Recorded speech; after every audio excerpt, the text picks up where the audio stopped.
और परमार्थ का सार समझने के लिए सत्संग स्कूल है, क्योंकि हमारा जो भ्रम है वो बगैर सत्संग अपनी स्वयं की कोशिश से जा नहीं सकता। हम जिन बातों को हमारी हितकारी समझते हैं, हमारे भले की समझते हैं, वो दरअसल में हमारे हित की नहीं है, उल्टा ज्ञान है हमारा।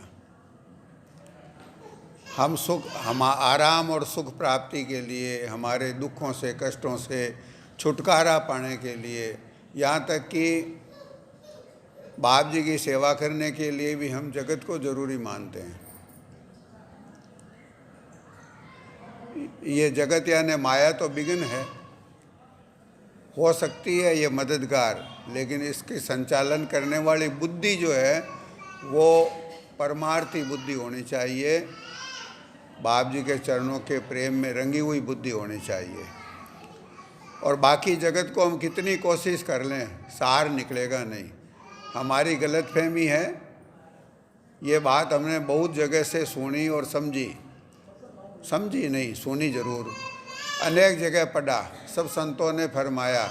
हमको पता है कि संत फरमा गए हैं कि जगत में सार कुछ है नहीं। हम सोचते हैं कि हाँ ये बात ठीक ही रही होगी, लेकिन हम निकाल लेंगे, कुछ तो सार निकाल लेंगे।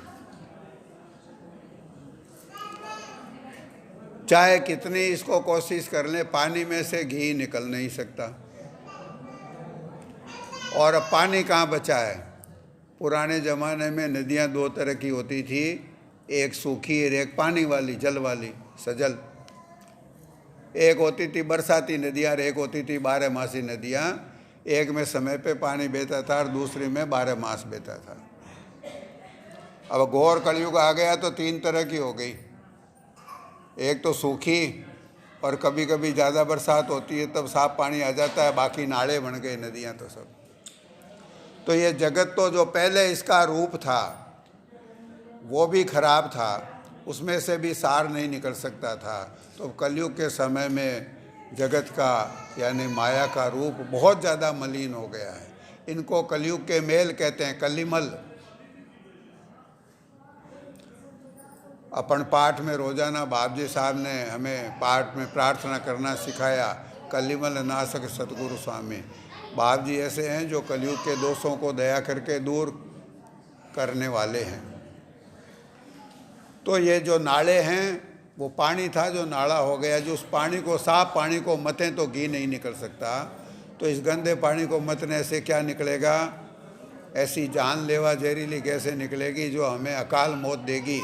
जगत में ज़्यादा फंसेंगे तो समय और ज़्यादा खराब आ गया है। पहले तो सतयुग त्रेता द्वापर का समय था, कुछ अच्छा ठीक ठाक समय था, मर्यादा कायम थी, लगभग कायम थी। कलयुग लग गया तब भी कई समय तक, बहुत समय तक ठीक ही चलता रहा। धीरे धीरे बिगड़ते बिगड़ते अब घोर बिगड़ने वाली स्थिति में आ गया। आज से लगभग 450 साल पहले तो जब रामचरितमानस लिखी गई तो सतगुरु तुलसीदास जी साहब ने लिखा, वारी मथे ग्रत होई बरु सिकता ते बरु तेल। पानी के मतने से घी नहीं होता, लेकिन कदाचित हो जाए। अब तो पानी है नहीं मथने को, अब तो नाले का गंदगी है। उन दिनों में 450 साल पहले तो कुछ साफ सफाई थी समाज में। तो अब हम इस दुनिया से पहले से भी ज़्यादा आसक्त हो गए हैं। पानी के बदलने से घी निकल नहीं सकता, बालू को पैरने से तेल निकल नहीं सकता, और कदाचित यह असंभव काम हो भी जाएं तो भी बिना बाप जी के चरणों के प्रेम के, बिना बाप जी की बताई हुई भक्ति के रास्ते पर चले हुए भवसागर से कभी नहीं तरा जा सकेगा। बारी मथे ग्रत होई बरु सिकता ते बरु तेल, बिन हरि भजनन भवतरी यह सिद्धांत अपेल। यह सिद्धांत अकाट्य है, बदला नहीं जा सकता। ध्रुव सत्य है ये कि बिना प्रभु के भजन के भवसागर से नहीं तिर सकते। जगत को पेलना बंद करें। फिर भी हम बंद नहीं करते। अभी इसी को पेलने में लगे हैं, शायद कुछ निकल जाएगा। नहीं निकलेगा। ये अनुभव जो है वो महापुरुषों का अनुभव किया हुआ सत्य है, कपोल कल्पित बात नहीं है। जुगों जुगों से यही स्थापित सत्य है कि जगत में सार नहीं है। जगत को देख तू मथ कर, नहीं कुछ सार सब थोथा। सदगुरु राधा स्वामी साहब ने फरमाया, भाई हमारी और संतों की बात नहीं मान पाते तो जगत को मत करके देख लो, देखें तुम्हें सार निकलता है क्या। अपन अपनी जीवन से ही अगर शिक्षा लेना चाहें तो भी मिल सकती है शिक्षा। हमारी शिक्षा ग्रहण करने लायक बुद्धि हो तो शिक्षा मिलेगी, नहीं तो कैसे मिलेगी। हम अपने अपने जीवन में देखें, जितने भी समझदार बालिग लोग, और यहाँ तो कई बुजुर्ग और वयोवृद्ध और ज्ञानवृद्ध लोग भी विराजमान हैं, कई संतों की सेवा किए हुए सत्संगी विराजमान हैं, उनका अनुभव अपने से बड़ा है। वो यदि अपने जीवन को, पिछले जीवन को एक तत्वग्राही दृष्टि से देखने का प्रयास करें तो देखेंगे अब तक क्या सार निकला। जितना समय हमने बाप जी की सेवा के अलावा, सत्संग के अलावा जगत के कामों को सिद्ध करने के लिए खर्च किया, उसका क्या परिणाम निकला, क्या हासिल हुआ। जुलाई में खेती बोई थी और अभी अक्टूबर में जाकर के खेती यानी फसल पक गई, हमें हासिल मिल गया। कुछ तो मिला ही है, पूरा ज़माना नहीं हुआ तो भी मिला है। और अपने जगत के जो हमारा ज़िंदगी जितने वर्षों की बीती है उसका आकलन करें, और आकलन करके देख लें क्या निकलने वाला है। कुछ सार वस्तु निकली हो तो भाई बताना, क्योंकि महापुरुषों ने कहा है, ये सत्पुरुषों के वचन हैं, जगत को देख तू मथ कर, नहीं कुछ सार सब थोथा। सब थोते हैं तो क्या निकलेगा। उलट कर दिल मथो अपना, अमोलक वक्त क्यों खोता। संतों ने कहा इसकी बजाय काम उल्टा करना है, मथना तो पड़ेगा। जगत को मथने की हमारी आदत है।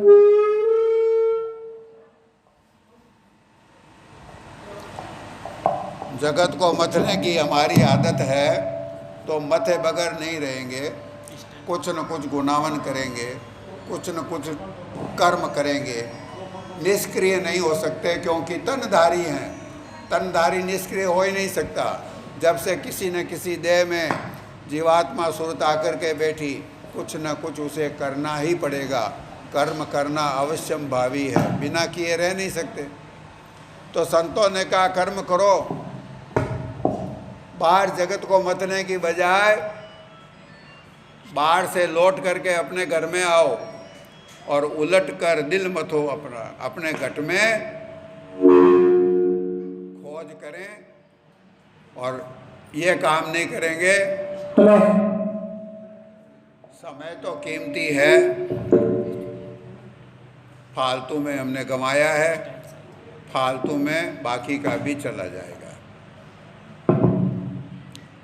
चाहे इस बात को अभी माने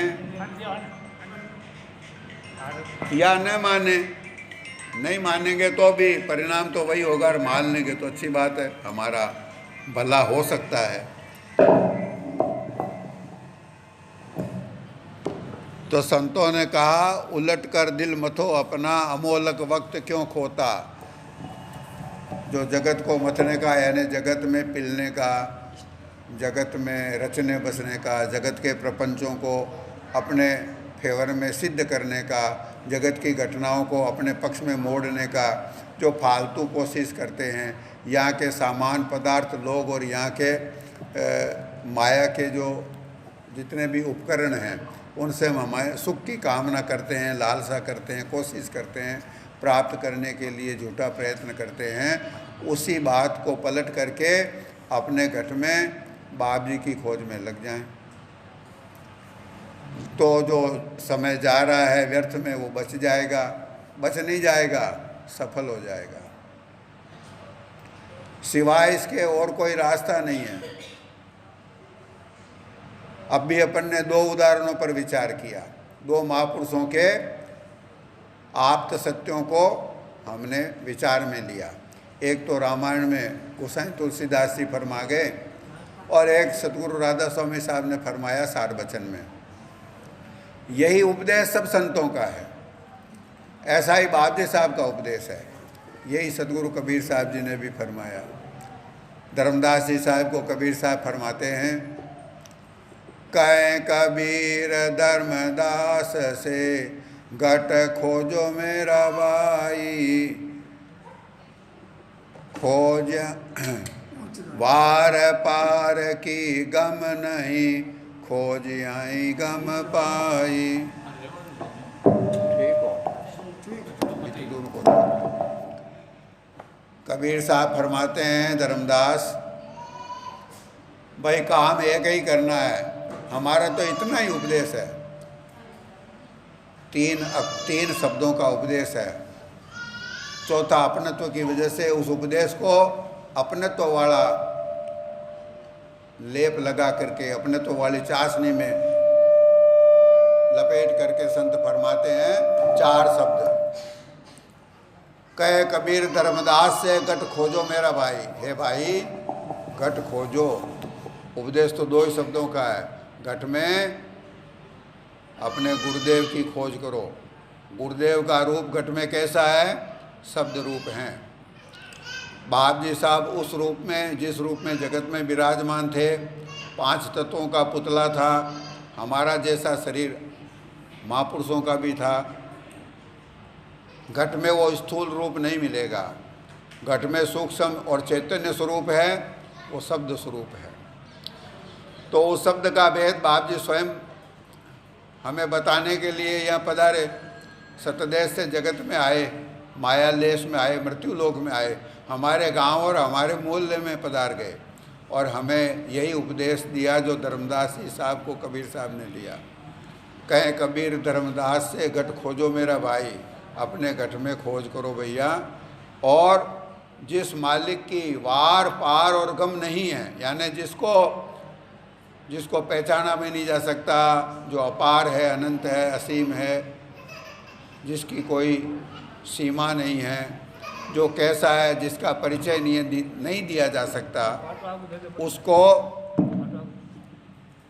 उसकी गम यानी उसकी खोज, उसकी पहचान हासिल की जा सकती है।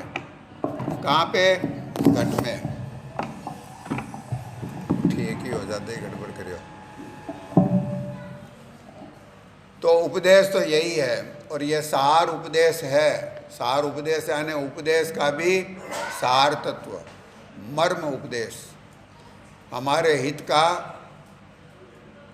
हित की कुंजी है, चाबी है। जो खजाना हमारे भलाई का, जो दौलत हमारे घट में छिपी हुई है, उसकी चाबी इतनी है कि घट में ढूंढ लो। बाप जी कहाँ मिलेंगे, कैसे मिलेंगे, कैसा बाप जी का स्वरूप है, बाप जी का धाम कहाँ है तो बहुत दूर, लेकिन हमारे घट में मौजूद है। फिर दूर है कि कैसे जाएंगे, इस बात के अंदर ज़्यादा उलझने की ज़रूरत कहाँ है। हमारे घट में ही है तो घट में तो हम बैठे ही हैं, कहीं आना न जाना। दूर है तो दूर से हमें क्या मतलब। बाप जी की एक चौकी या बाप जी का आसन या बाप जी का एक दरबार हमारे घट में भी लगा है, हमारे लिए तो वो पर्याप्त है। हमें तो वहीं मिलेंगे, दूसरे के घट में है तो दूसरे भाई को मिलेंगे। हमारे अपने घट में बाप जी विराजमान है, वो हमें मिल सकते हैं। तो कबीर साहब ने फरमाया कि वार पार की गम नहीं, खोजियाँ गम पाई। उस मालिक की, बाप जी के निज स्वरूप की, बाप जी के निज धाम की कोई वार पार और पहुँच उपलब्ध नहीं है, उसे लिखा नहीं जा सकता। वो अगम हैं, अलख हैं। और क्या क्या हैं, कहने सुनने के परे हैं, नेति नेति है। लेकिन जो इस तरह की बाप जी की महिमा है, जो नेति नेति है, उसे भी हासिल किया जा सकता है, समझा जा सकता है, परखा जा सकता है, बल्कि प्राप्त किया जा सकता है। यानी बाप जी के चरणों में जाकर के अपना मत्था टेकने का सौभाग्य इस मनुष्य शरीर में बाप जी के अपने परम धाम पधार जाने के बाद भी, यानी आज के दिन भी हमें उपलब्ध है। ये संभव है, यह कपोल कल्पित नहीं हो सकता। अपनी सोची हुई, समझी हुई, मेरी कही हुई, आपकी सुनी हुई बात तो कपोल कल्पित हो सकती है, लेकिन ये संतों ने जो फरमाया है, जो बाप जी के वचन है, जो संतों के वचन है, जो बाप जी का उपदेश है, जो संतों ने रास्ता जारी किया, और जो रास्ता तो सदा ही हमारे घट में मौजूद था, उस पर से पड़ा हुआ पर्दा हटा दिया, हमें लखा दिया, वो हमारे लिए उपलब्ध है। तो बात तो कुछ ज़्यादा बिगड़ी नहीं है, बिगड़ी है समय चला गया। और जब बाप जी विराजमान थे और जिस समय ये सुंदर उपदेश दया करके हमें फरमाते थे, उस समय हम कोशिश करते तो बाप जी बहुत जल्द प्रसन्न होते और बहुत ज़्यादा मदद मिलती, उनकी प्रसन्नता का ज़बरदस्त लाभ मिलता। लेकिन वो मौका भी हमने गंवाया, हमारे जीवन के ज़्यादा अच्छा समय हमने गंवाया। ये भी बड़ा नुकसान वाला काम हुआ। तब भी अभी भी कुछ बचा है, अभी भी कुछ सांसें बची है। तो हमें करना क्या है, जो राधा स्वामी साहब ने फरमाया, उलट कर दिल मथो अपना। उलटना कहाँ से है? जगत से उल्टे लौटना है। जगत यानी संसार, संसार यानी माया। तो जगत कहने से जगत नहीं हो गया। अभी मैं जगत की व्याख्या करूँगा तब अटपटा लगेगा, मेरे को भी लगेगा, मेरा मन भी हरामी है। अपने सबका मन तो एक सरीका ही है। जगत का मतलब है परिवार, जगत का मतलब है कुटुंब, जगत का मतलब है धन संपत्ति, जगत का मतलब है माया के सुख और पदार्थ, जगत का मतलब है जगत की मान बढ़ाई प्रतिष्ठा, जिसकी कामना हमारे दिल में कूट कूट कर भरी हुई है। जगत का मतलब है शरीर के आराम और सुख और भोग के सामान इकट्ठे करना। ये अब कैसे छूटेंगे? संतों ने कहा इसको छोड़ करके उल्टी तरफ आना है।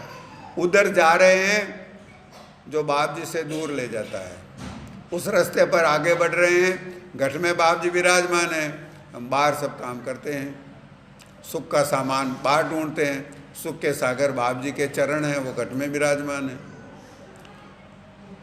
तो उलट कर आने का मतलब है जगत से पीठ देना। पीठ देने का मतलब यह नहीं है कि सब के सब अपन भगवा या रंगीन कपड़े पहन लें, यानी विरक्त आश्रम ग्रहण कर लें। इसका मतलब उलट कर आना नहीं है। बाप जी ने दया करके हमें समझाया कि संतों के मत में, यानी अपने इस मत में, उलट कर आने का मतलब है जगत से दिल को हटा लेना। रहना इसी जगत में है, हमारा जीवन जगत पर आश्रित है। माया पर हमारा यह शरीर माया के मसाले से बना हुआ है, तो माया पर आश्रित है। भोजन चाहिए, अकेले नहीं रह सकते, सामाजिक प्राणी है इंसान, तो समाज में रहेगा। तो कुटुंब फिर कैसे छोड़ें? कुटुंब तो समाज की एक इकाई का नाम है। तो संतों ने कहा छोड़ने की जरूरत तो नहीं है, दिल से त्यागने की जरूरत है।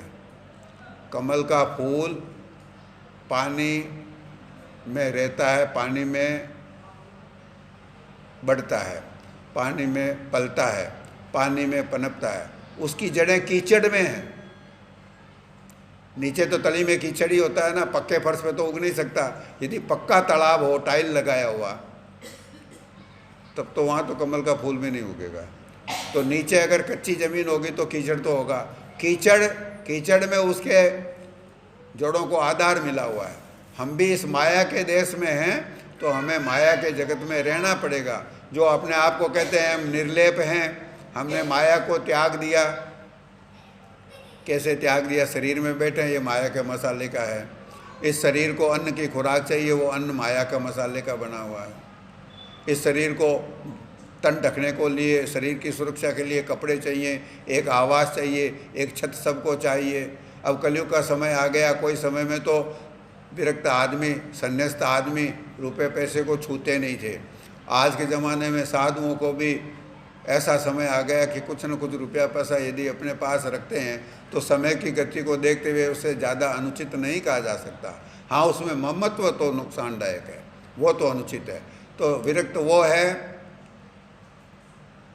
जिसके दिल से दुनिया यानी माया के सामान की, माया की प्रतिष्ठा की, माया के सुख की, माया के लोग और माया के रिश्तों की आसक्ति, ममत्व या बंधन नहीं है, लगाव नहीं है।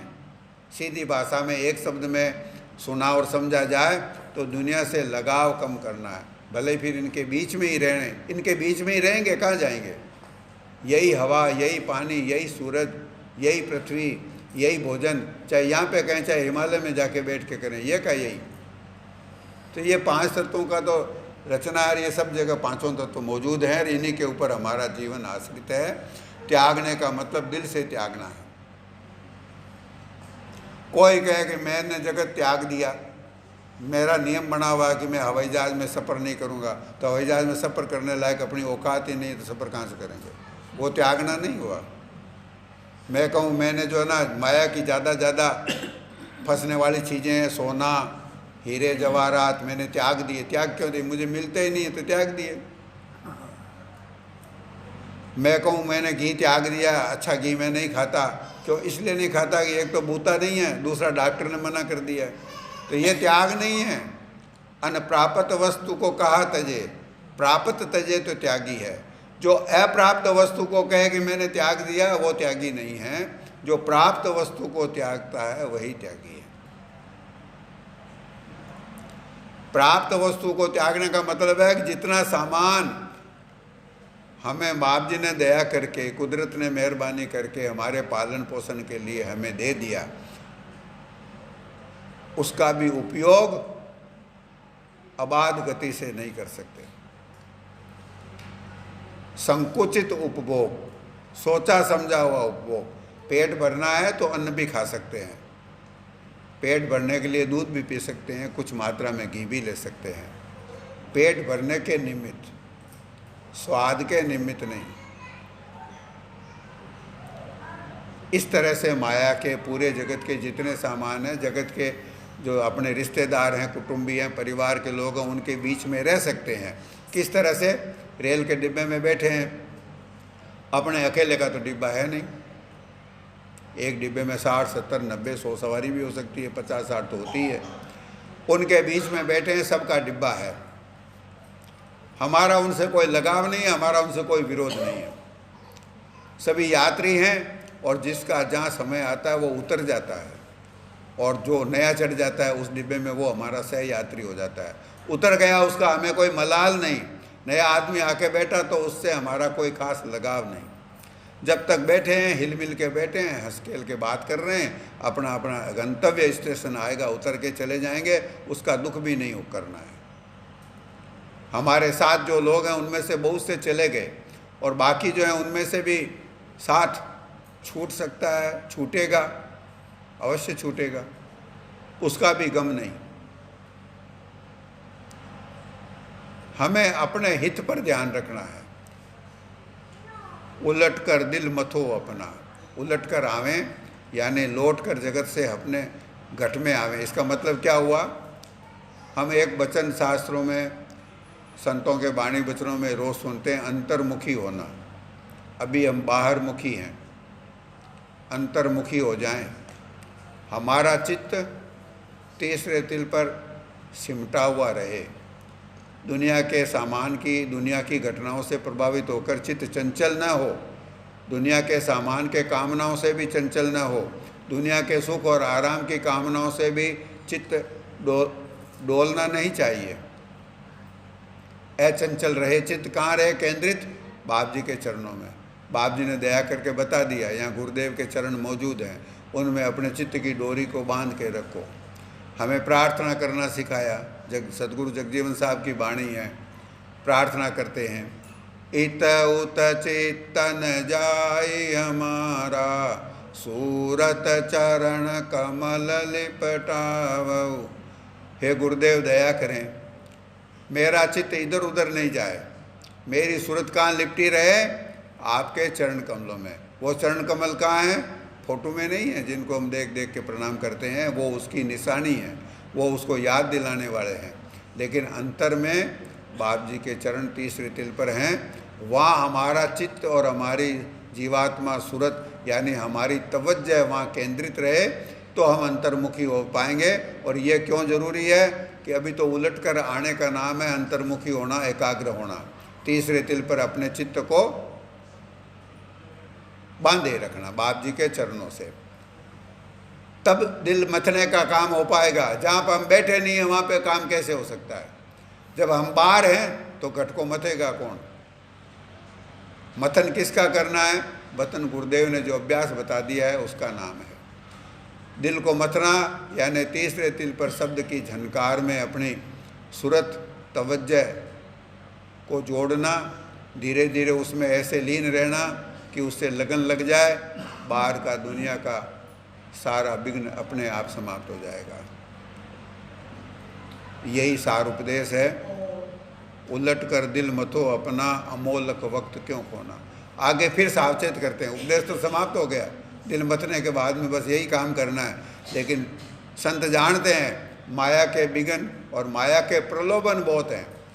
अभी हमारे दिल में एक अच्छा ख्याल आया कि अब तो सुमरन ही करेंगे। भाई बात तो यही सही है, बाप जी फरमाते थे सुमरन जैसे बहुमूल्य अमोलक वस्तु, लाभकारी वस्तु, परम लाभ के काम को छोड़ करके हम दूसरे काम में क्यों उलझें। अब तो सुमरन ही बाप जी दया करके करवा लें और हमारा जीवन सफल हो जाए। यही प्रार्थना बाप जी के चरणों में है, इसी में हमारा सौभाग्य है। ये ख्याल हमारे दिल में उठा, इतने से कुछ नहीं होगा। क्यों कि हमारा मन चंचल है, हमारा मन एक जगह पर स्थिर नहीं रहता।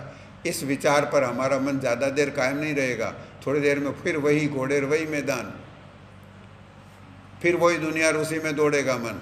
इसलिए संत आगे फिर समझाते हैं भाई विघ्न आएगा, इसलिए फिर कहते हैं सावचेत रहना, अमोलक वक्त क्यों खोना। ये इतना अमूल्य समय है और हमारे लिए ज़्यादा अमूल्य क्यों हो गया? सबके लिए अमूल्य तो हमारे लिए इसलिए कि हमने हमारे कीमती समय का एक बड़ा हिस्सा फालतू कमाया। फालतू कमाते तो भी अफसोस की बात थी, फालतू कमाना उसको कहते हैं कि हमने उससे लाभ नहीं उठाया। लेकिन हमने क्या किया? लाभ नहीं उठाया, ये बात तो 100% सही है। हमने हानि भी उठाई, हमने कुछ कर्जा इकट्ठा कर लिया, करना था कमाई, सर पे चढ़ा दिया कर्जा। उसी समय में से जिस समय में कुछ कमा सकते थे उस समय में हमने कुछ खोटे काम करके हमारे ऊपर कर्मों का बोझ और लाद दिया। तो ये अमोलक वक्त जो बचा है वो ज़्यादा बहुमूल्य हो गया। एक तो इसलिए थोड़ा बचा है, एक इसलिए घाटा पूर्ति और करनी है। कमा के पूंजी लेके तो तब जाएंगे जब पहले घाटा पूरा होगा और उसके बाद जो ज़्यादा कमाएंगे वो हमारी पूंजी होगी। तो इसी उपदेश को हम हमेशा याद रखें। जिन्होंने बाप जी के इस उपदेश का महत्व समझा, इसकी कीमत समझी, इसका मूल्य जाना और अपने जीवन को खोया नहीं, अपने वक्त को बचा करके बाप जी के नाम रूपी हीरे इकट्ठे कर लिए, उनके तो डंके आज भी बजते हैं और सदा ही बजेंगे। जय जनकीनी नाम कमाई, ताकि फैली जग रोशनाई। जिन्होंने नाम का अभ्यास किया उनका तो नाम जगत में फैलेगा ही फैलेगा, फैल गया और कभी नहीं रुकने वाला है।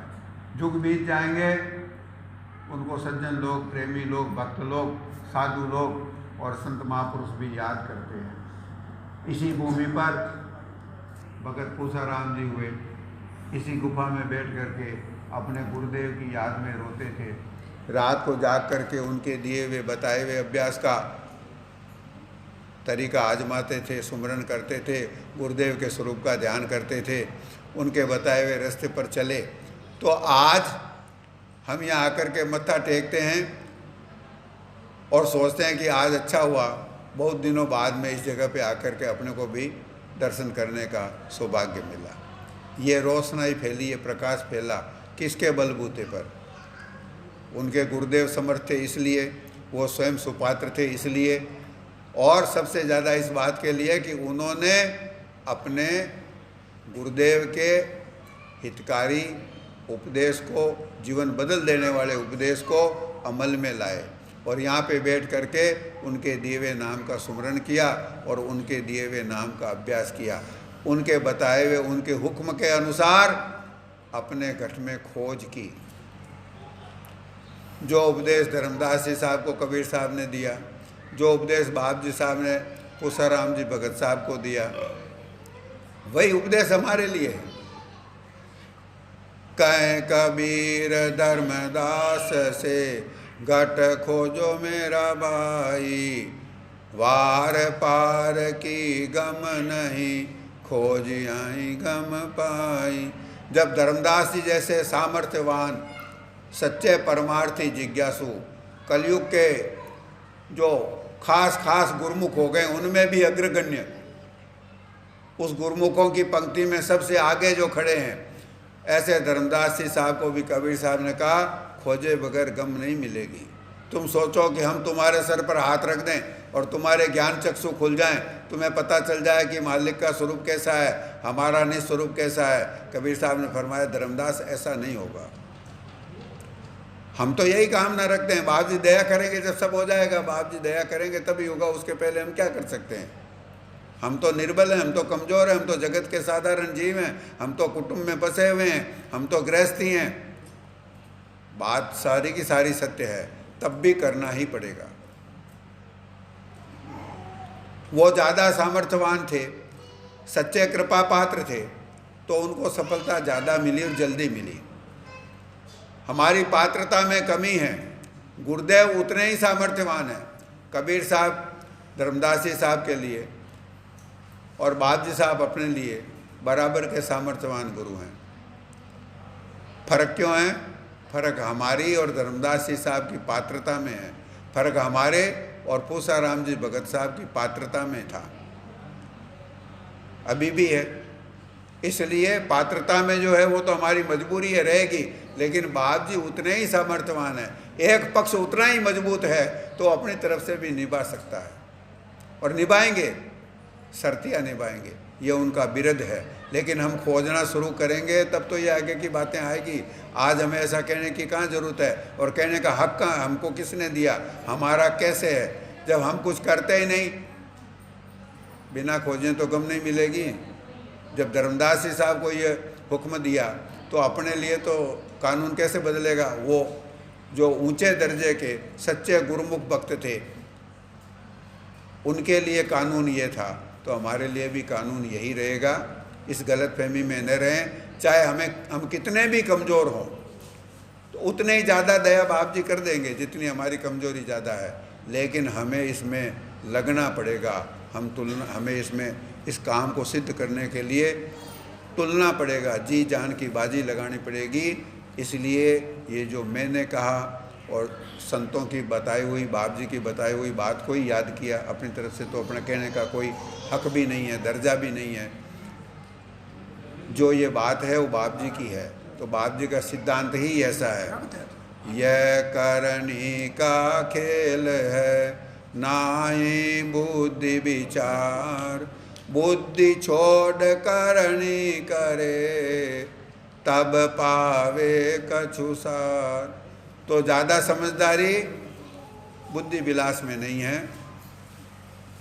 ज़्यादा समझदारी जैसा बाप जी का हुक्म है उसके अनुसार करने लग जाएंगे तब है। ठीक तरह से करना नहीं आता तब भी बड़ी समस्या नहीं है, क्योंकि मैंने निवेदन किया कि जो पहला पक्ष है बाप जी हैं, उनकी सामर्थ्यता की, उनकी दयालुता की, उनकी करुणा की, उनके प्रेम की, उनके ममत्व की, हमारे प्रति जो उनके दिल में ममत्व है उसकी कोई सीमा नहीं है। कितना वो प्यार हमसे करते हैं इसका अंदाज़ा हम नहीं लगा पाएंगे। हमसे ही प्यार करते हैं, हम ही अंदाज़ा नहीं लगा पाएंगे। क्यों? क्योंकि हमारी बुद्धि ओछी है, सीमित है, मलिन है। उनके प्यार की कोई सीमा नहीं है।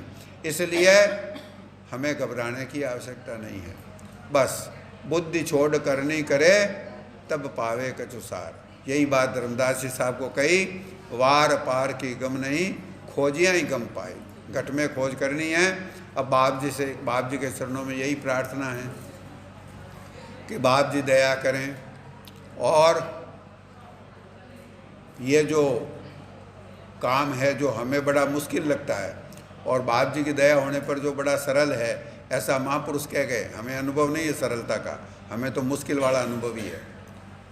लेकिन महापुरुष कह गए तो बात वही सत्य है। हमारा भ्रम है कि ये कठिन है। भ्रम है अपनी जगह सही है, हमारे लिए तो वास्तव में मुश्किल है। लेकिन बाप जी की दया का बड़ा सहारा है। ये वास्तविकता है, इसको हम महसूस कर सकते हैं कि बाप जी हमारी पल पल में, कदम कदम पर, क्षण क्षण में, इस पूरे जीवन में सदा ही मदद करते हैं, आज भी कर रहे हैं और सरतिया आगे भी करेंगे।